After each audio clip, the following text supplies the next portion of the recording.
beautiful spring sunshine, which is what I like. So here we are, my trusty Diversion 900. Done a few miles so far. It's now, what are we in? Beginning of June. Done about 3,000 miles, 3,500 miles since November.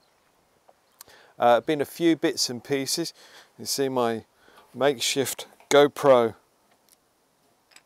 which bracket there, which gives a lovely view when we're going along.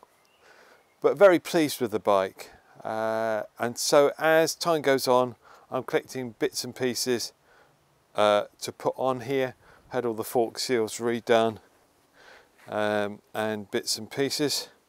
Probably need new tyres soon as well, so it'll be extra expense. Getting about I think 51 to the gallon at the moment out of her, and very comfortable, plenty of torque, shaft drive. So somebody like me who has no mechanical experience whatsoever, really not brilliant, haven't even got a garage, at least I can forget about oiling chains. But as I said, today I am replacing the headlight, which means that we are going to be removing all the fairing and indicators. I'm going to also have a look at the horn as well. This is the headlight that I picked up off eBay. It didn't cost me an awful lot, but when I got it I realized that yes, it's broken. However, it might be less broken than my current headlight, which although points in the right direction, inside there's a lot of rattling, and we can't change the alignment at all, which isn't much good if I take a passenger. Because this is an older bike as well, there's some screws missing, some screws that have been Allen bolts which have been replaced with screws. This bike at one stage was dropped, so this part is no longer, this part of the fairing is no longer connected. One day I will get around to probably fixing that, and there's a screw missing over there as well. So it's, you know, it's an old bike that's been used. It's got 60,000 miles on it, but it's not in bad nick at all. So first of all, what we need to do is we'll take the screen off.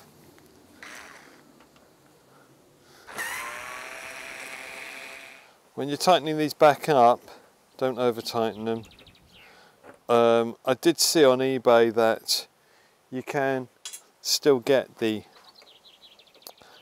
rubber. That's buggered, isn't it?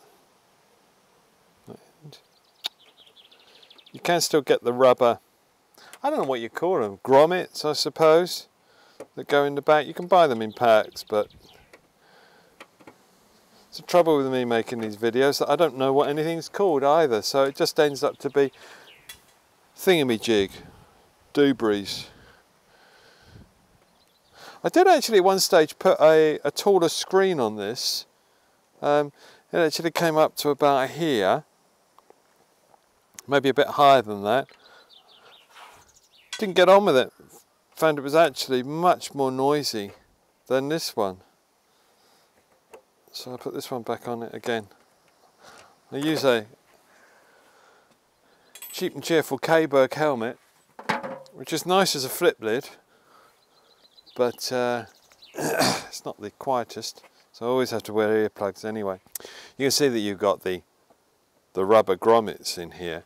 They've all got to come out, but be careful when you're taking them out, especially on a bike of this age. Let's take that one out. Because what you can find is that the rubber starts to perish, and inside here is the screw fitting. Here's the thread, and that starts to perish, and you can end up squeezing the little thread out and basically ruining them. So I think it's the same with with any bike, with any machine really, of a certain age. Take a bit of care. Don't yank and pull and break things, because you can find that even the smallest little item, just going to leave that one for the moment, can be a real pain to replace if you break or lose it. And I've done exactly what I said. So that's perished, and now that's come out. So that's actually now broken.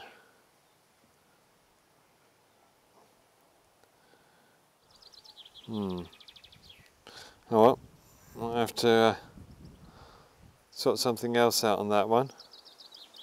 I know you can buy them off the net anyway, but not what I wanted to happen. Let's see if I can't. There we go, that one's out. So they're all out.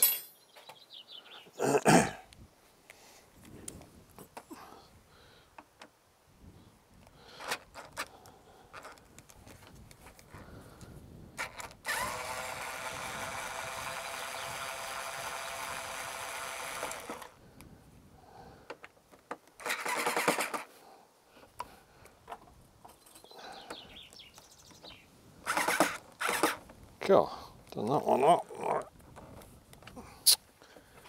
Oh, things are going well today.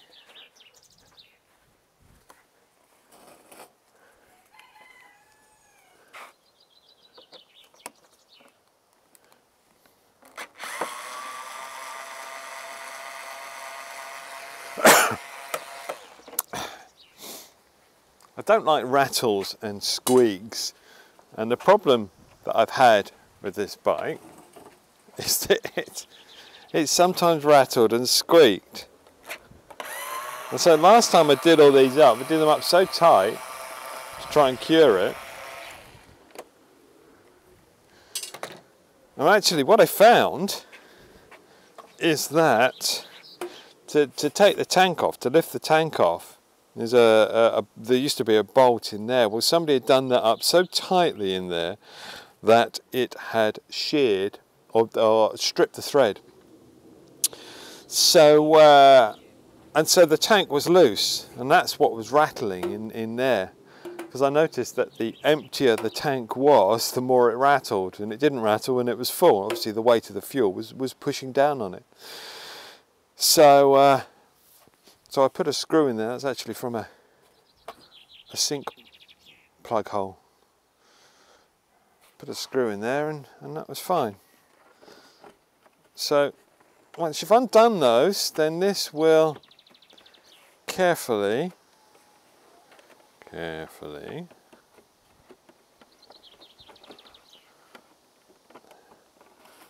lift out. I haven't got any more of those rubbers in there. There we go. Okay. So that gives you access then to the clocks. Let's do the indicators, because the indicators, this one broke because I dropped it when the stand went. So the stand broke in the winter, so I dropped the whole bike here and I broke the indicator. Managed to glue it back up. I think it's a 17mm. So let's have a look. Let's just unplug there. So I have to forgive the the strange camera angles on this. I'm filming this on a GoPro with a chest mount. I actually bought it for the bike, but I found with the chest mount it was too low and it wasn't looking over the screen. So it really didn't look right. You see, here we go. That's now broken off. Trouble is, I've had this lot to pieces before. That's the hook inside to hook all the wires together. That's now broken. So we're doing well.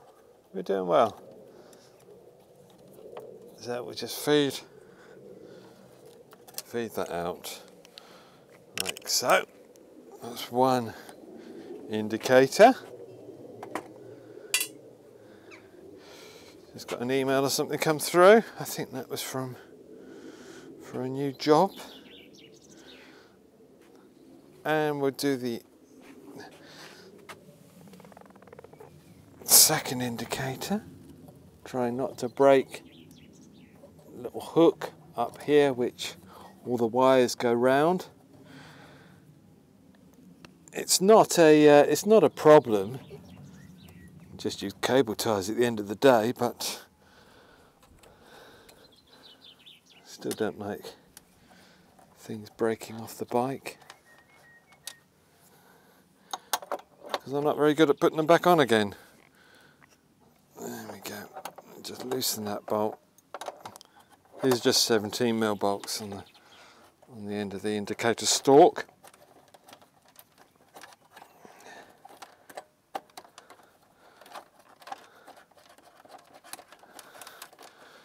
There we go. There's a little rubber sleeve on these as well. Right, it is on one anyway.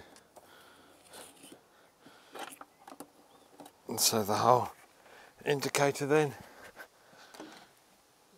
comes off. Good, so that's our indicators off. Now the next thing is down here. I think this is a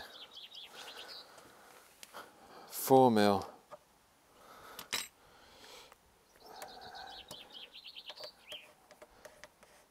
Normally you do both sides of this as well, but as I said, because I've got breakages, then it's only connected on one side there. So that comes out. Whenever I'm doing anything, I put things in order so that I know which goes back where. As you can see, but because I've had this apart several times, I think I know where everything goes, sort of. Right.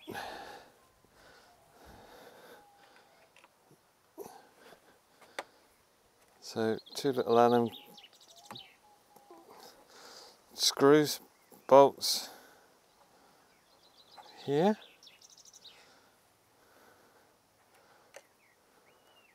And again, these little rubber things behind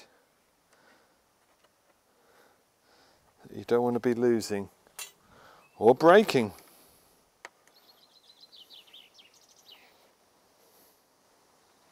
Last time I did all this up, I swore that I wouldn't undo it again. That would be it. Didn't need any more repairs.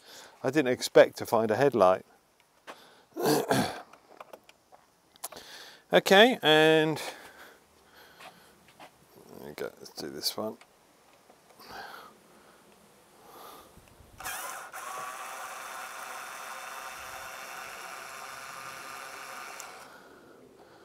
One screw there. Before this bike, I mean, I had a Pan-European for some time, and then 6 or 7 years ago I sold it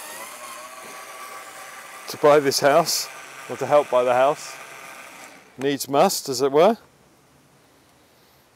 And only last year I got back into riding a bike, so I bought a 1989, I think it was, CBR 1000F. Looked lovely. It was white and blue and looks better than this. This looks like a courier's bike. But that one was sporty. It wasn't nearly as comfortable to ride, but the plastic on it, everything was breaking. So anytime you did anything, it would break. So that went. Right, so now all the fairing's loose and ready to come off, but you do have to be careful to disconnect the light before you go and yank it off. So this is where the camera work gets a bit strange, because I've got to literally pull this off, and also I'll show you when it's out, but hang on. It probably isn't looking great on the camera.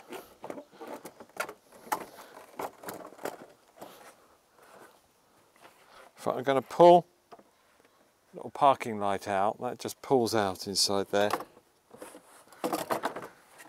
so I don't lose that. Come on. There we go. And now you've got access to the light there. So you can pull that out. And with a bit of jiggling, the whole lot comes off. So that's what it is when it's situated inside. And you can see that one of mine is broken off, so it's quite a weight there. I'm going to have a look and see what that's going to be like. And what that leaves us with is, right, okay, so let's have a look. It'd be easier if I did this. Let's do it on the trampoline. Here we go. Right, let's get some sockets for that.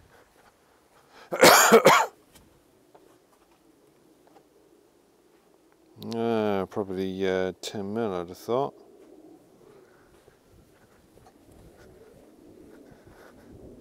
$10mm? Ah, you see, what a pro I am. I know my 10mm bolts now. I must be really getting into this mechanics thing.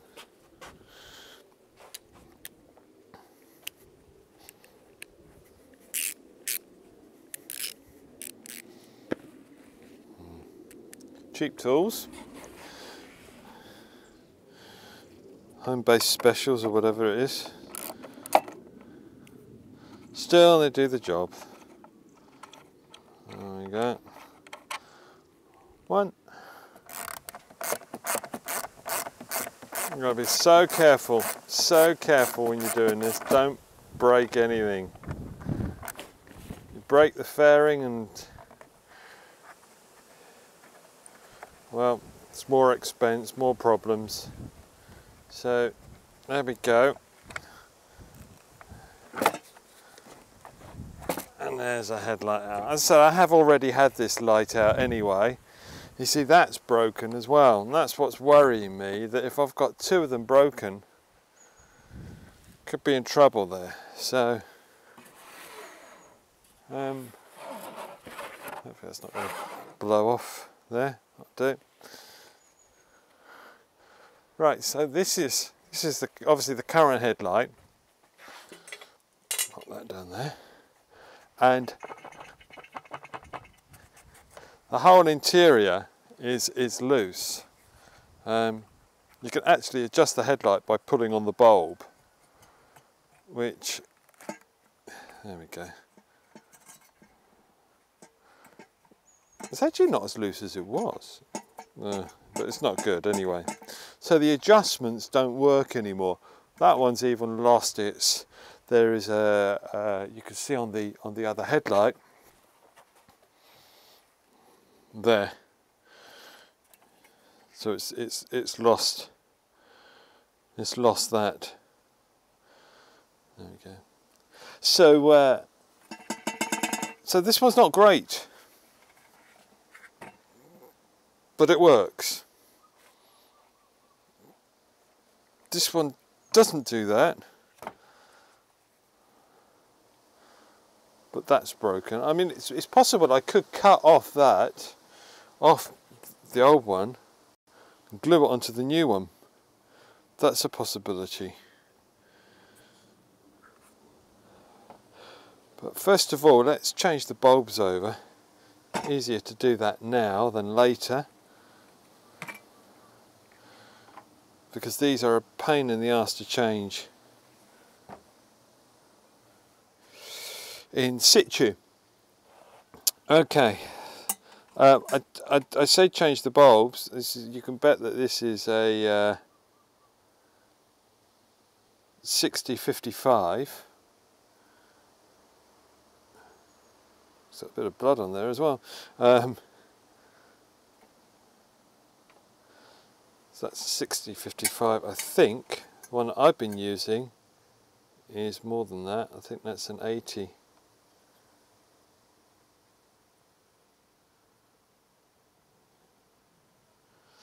Strangely enough, it's not even marked on there.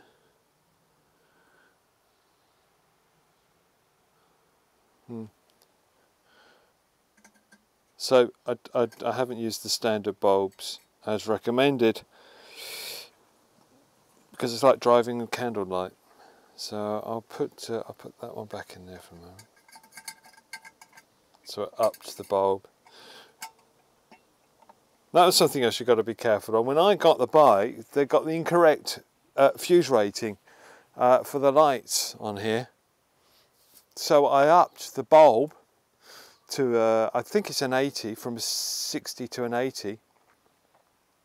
Might be even more than that. And then when I was out, I flashed somebody and lost everything, lost all my lights. So be careful with your ratings. Right. So pop that one back on.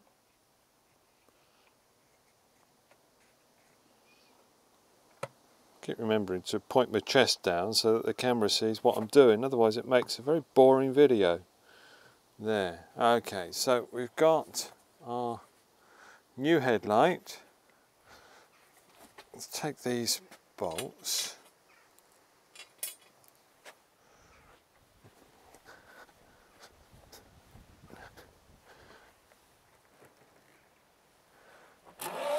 And fit this in. It goes there. You see, that's a real pain, that.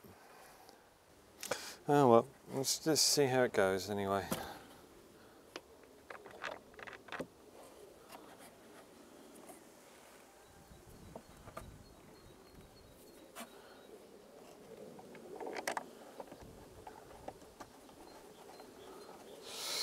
Could have been broken, could have been an accident, something like that.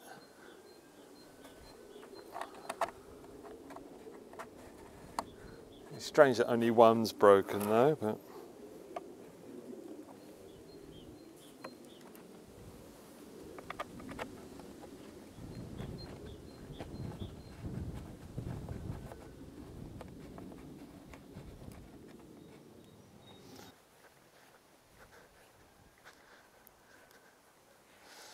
tighten these up carefully. I know that I'm using that word a lot when it comes to plastic and fiberglass and rubber and old.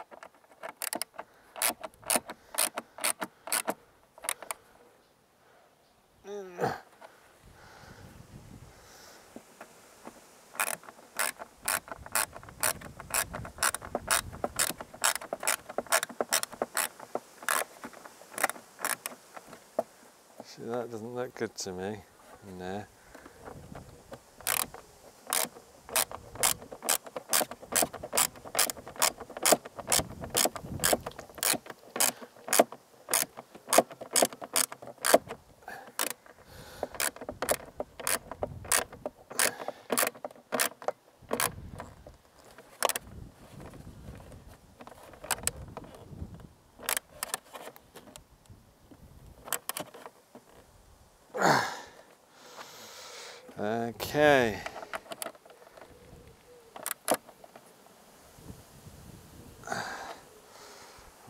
It's done up.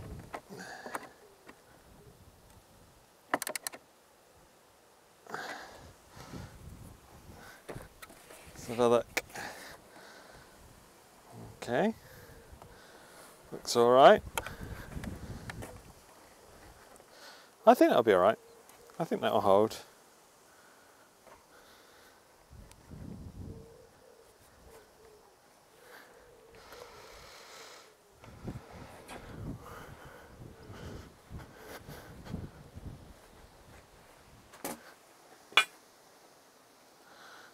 Okay, so it's all ready to go back on.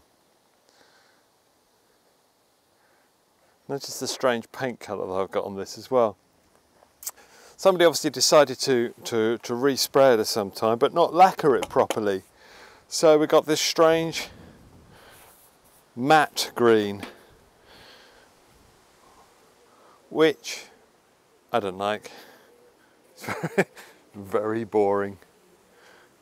This is the parking light, by the way, so that's got to be pushed in as well. I have forgotten to do that before. Right, let's start squeezing this back together again. So first of all, we just slide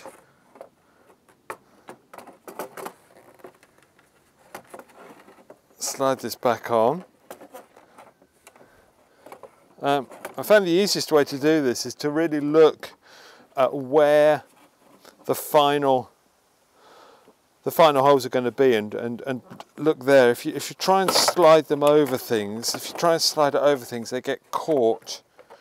It's quite, it's quite strong. It's not dealing with polystyrene here, but there we go.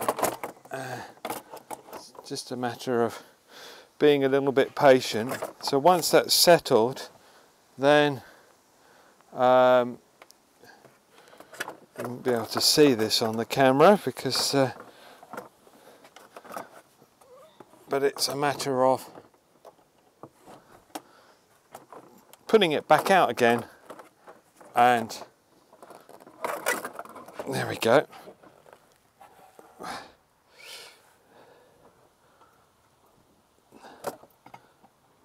There we go. Just gently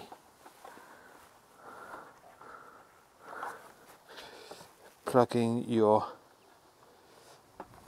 electrics back in, and the rubber that surrounds this is actually tighter than the old one used to be, which I suppose is good. So that should be fine, and plug the parking bulb in underneath there. He says underneath there. That's a great explanation, isn't it? There. And you probably can't see it on the camera. Okay. So we're now lined up 1, 2 on there, and lined up on the front. Good. So what I'm going to do is I'm just going to put in a couple. Sorry, I'm turning sideways and not showing the camera what I'm doing. Just going to put the couple back in on the front. You see, this is why you should keep things in some sort of order. There we go. Just to hold it there for a moment.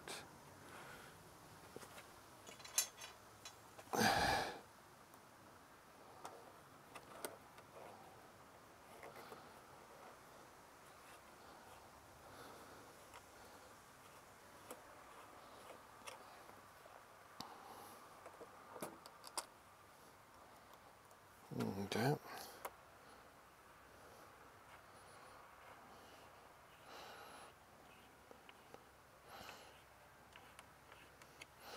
Right, not tightening anything up at the moment, I just want to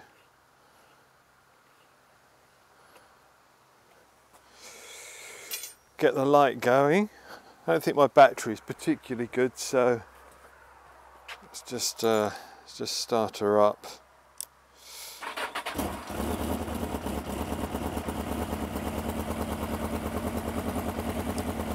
Okay, so lights are on, I hope,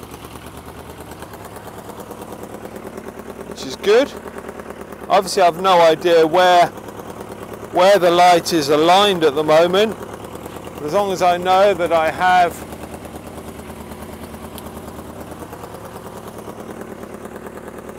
my parking light, full beam and dip. Put it on parking light, just check that. Yep. Parking light in there. So we know that that's all working. Good. And of course we can check that it's not going to go anywhere, which it doesn't seem to be. So let's put in another couple of screws, rough looking ones, which they'll do.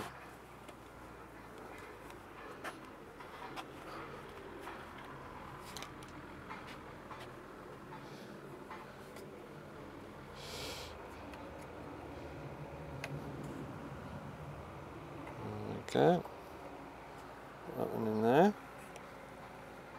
and that one in there. Again, they're using the same rubber things, so be careful if you're using an electric screwdriver like this, that you don't over tighten things. Just take them easy, bit by bit, otherwise you'll strip those rubber grommets. So I'm not tightening that at the moment. Just making sure that it's going in the right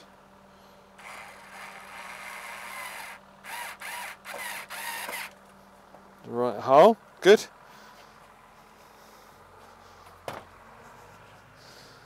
So that's in.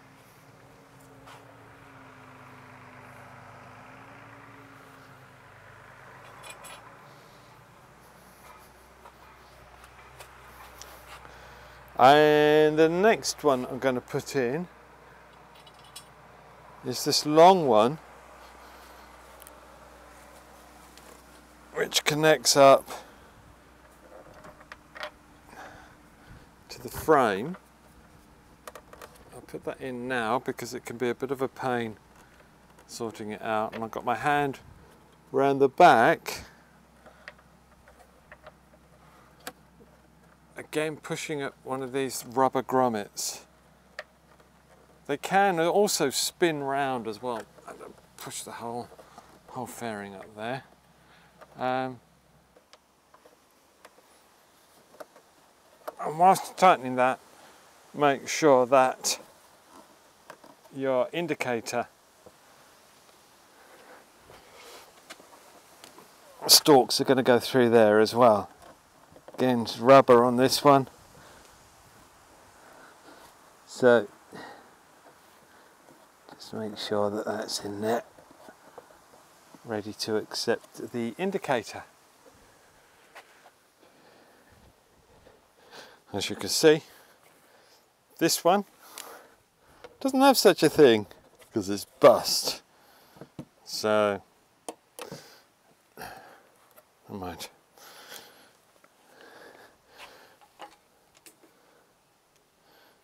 And I want the non-broken one to go on that side.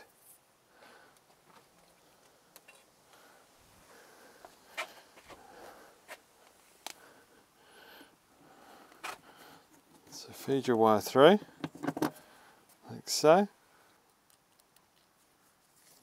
Nut first.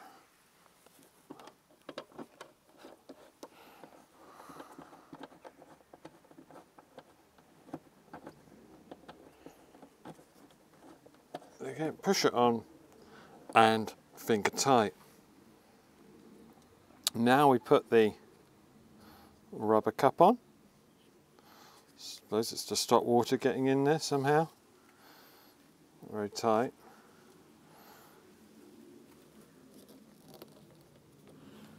There we go.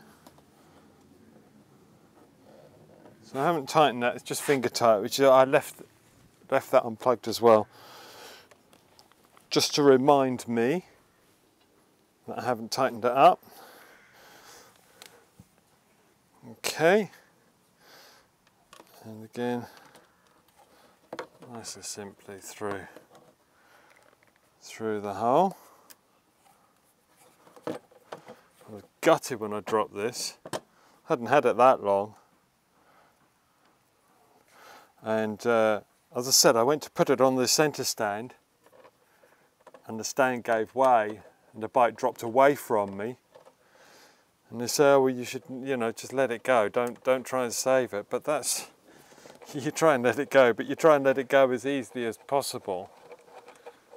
And it went down and pulled my back out. Something terrible on it, which isn't good, as I'm a cameraman. Having my back out is not a great experience. So yeah. And to see your bike lying on its side, you always think of the worst.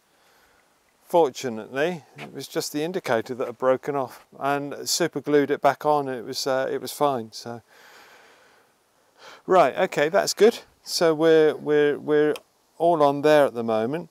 So I think we can now tighten up a few of these screws.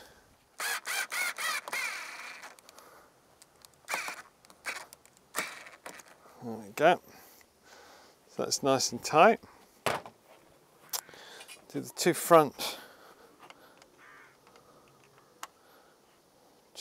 here.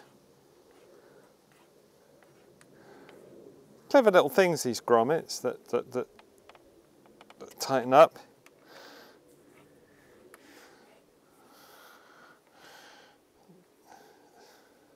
It saves them coming out. And it saves the thing rattling as well. But like any rubber, it does perish and does get weaker over time.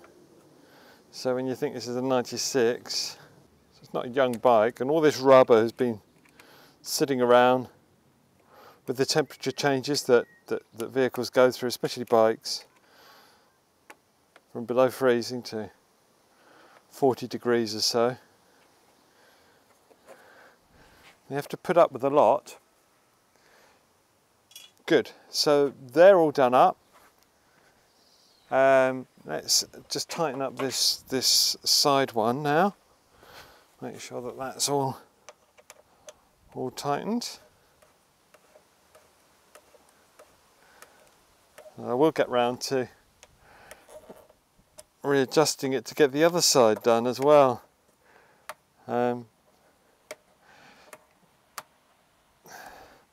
There, so I won't over tighten that. He says. There. It's a shame actually, because when I got this bike, there was just a standard hole in there, and I took it along to a garage to say, could they try and reconnect this? And they put a bolt through it and did it up too tight and punctured another hole in there. So I've filled that hole. Would be nice to do. It's a minor problem, minor thing at the moment. So let's do up these indicators. Also make sure the indicators are possibly pointing slightly up. Most cars are going to be looking down slightly on these indicators, and I found if you point them slightly up, better visibility. No point in having lights on bikes. No point in having lights on anything if you can't see them properly. Somebody said to me, "Oh, get your indicators changed. Put little ones on." Well, yeah, I could do. But to be honest, I'd just rather people saw me than started with farty little ones that you can't see. Maybe one day, maybe on my next bike I'll start to customise it a little bit, but really not interested. I want a nice, reliable, comfortable bike. Right, so indicators are in. Just check that they're okay.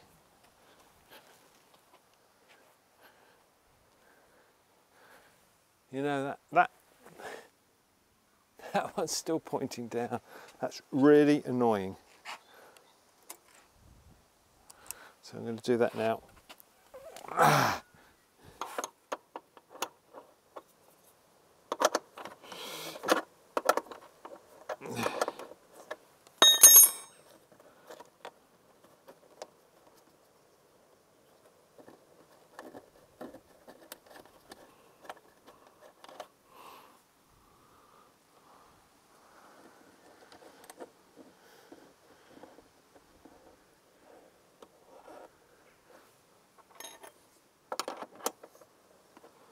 As I said, I'm not a mechanic by any means, as you probably guessed, and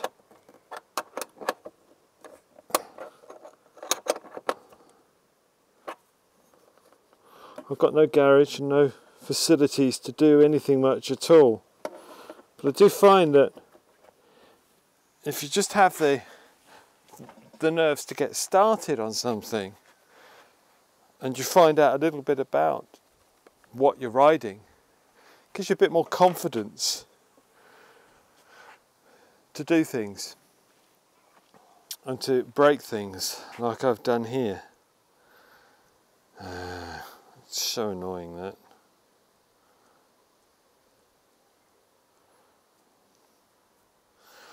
I might be able to get away with it.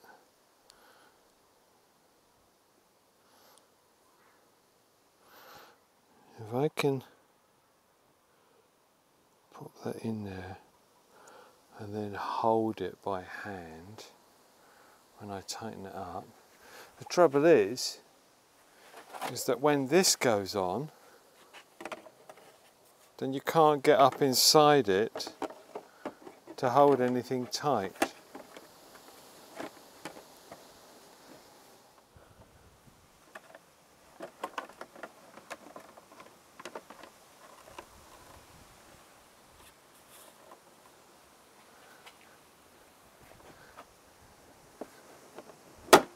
There we go. Right. So really stuck with what to do here. Stuck. Now that might be a thing that I can do. Let's put the others in and I'll see about gluing. A bit of super glue. Okay, so they're just these little rubber grommets just slot in. Like there. Again, I found best to put these in first of all before doing the screws up on the dash, just because you can move this around and get them to go in better. One of these doesn't like going in at all. That might be the one actually that I'll try that with the broken one. There we go. So they're all in. So we've got one more up here. Yep. And this one, let's go and find a bit of super glue. Right, let's see if I can glue my fingers together. Now, no doubt super glue will like the rubber.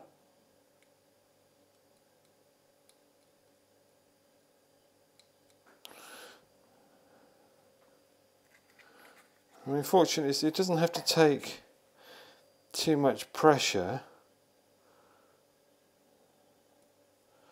I really don't want to glue my hands together.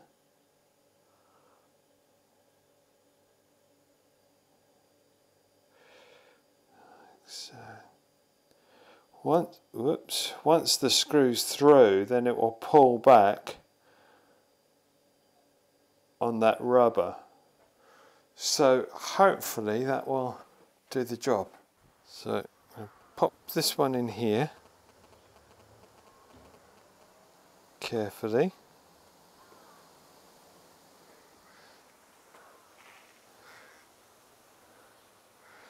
That should be fine. Right, let's put these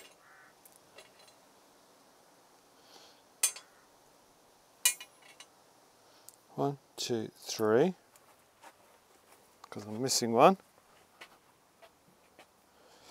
What did I have? I had one over there, didn't I? One over there.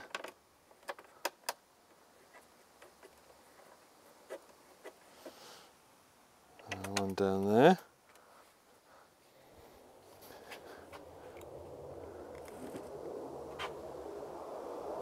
And one in there.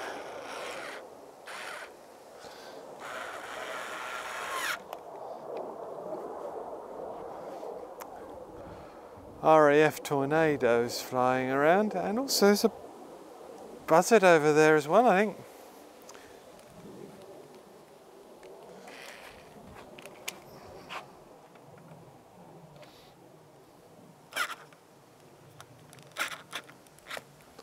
There we go. 1, 2,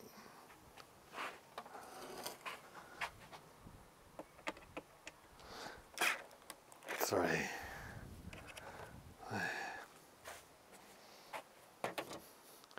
Right then, so let's pop the screen on.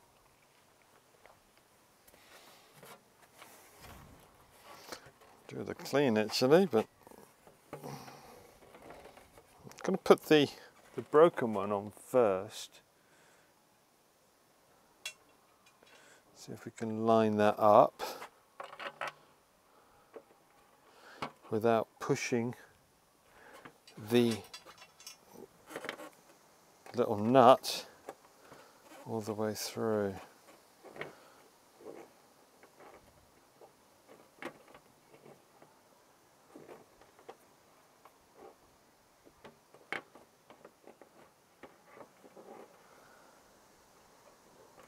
I can't see this working actually because it's just going to turn the rubber, isn't it? No, I don't think we're going to get much out of that.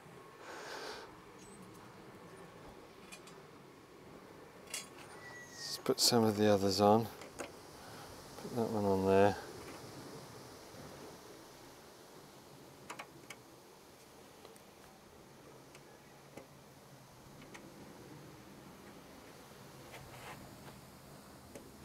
I'll have to get some of those grommets.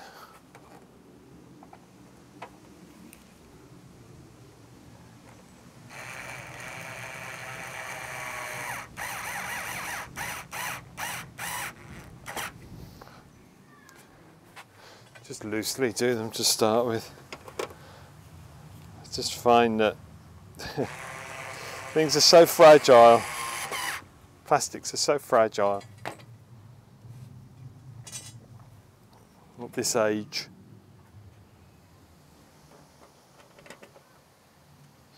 So you just got to be careful. Okay. Yeah, that one's not tightening at all, so I'm going to leave that. It's probably more aesthetic than anything. Okay.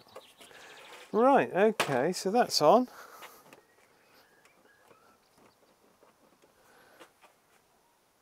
Just check that these are tightened.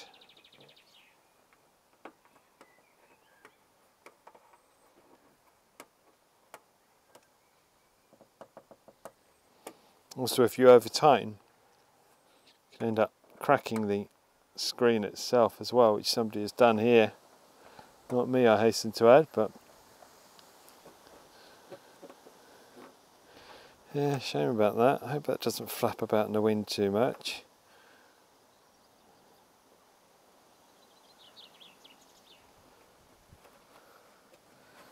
I don't think it will. There we go. Good. And that's the headlight in. So the next stage really is to see if we can line it up. I've no idea how this has been aligned, I mean.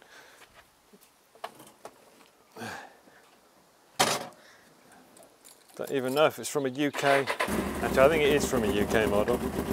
Better be. Right, so we'll take it around.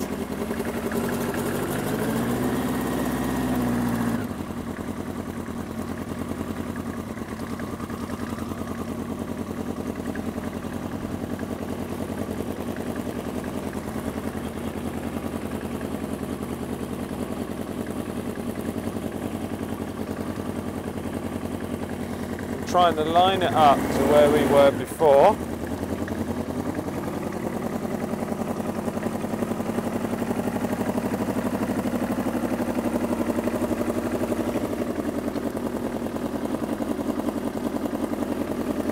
Turn the lights on.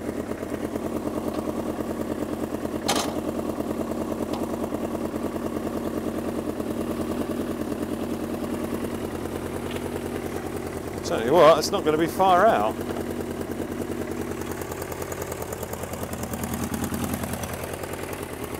Turn the wheel to where it was.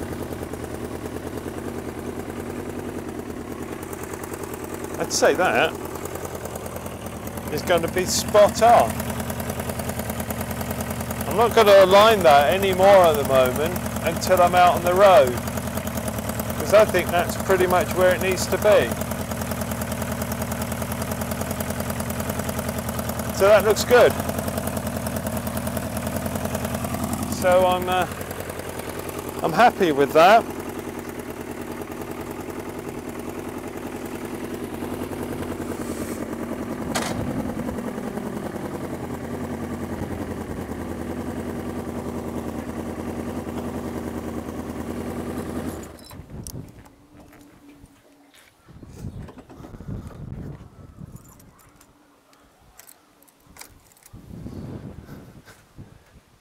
Excellent. So hopefully, other than one minor problem, hopefully job done.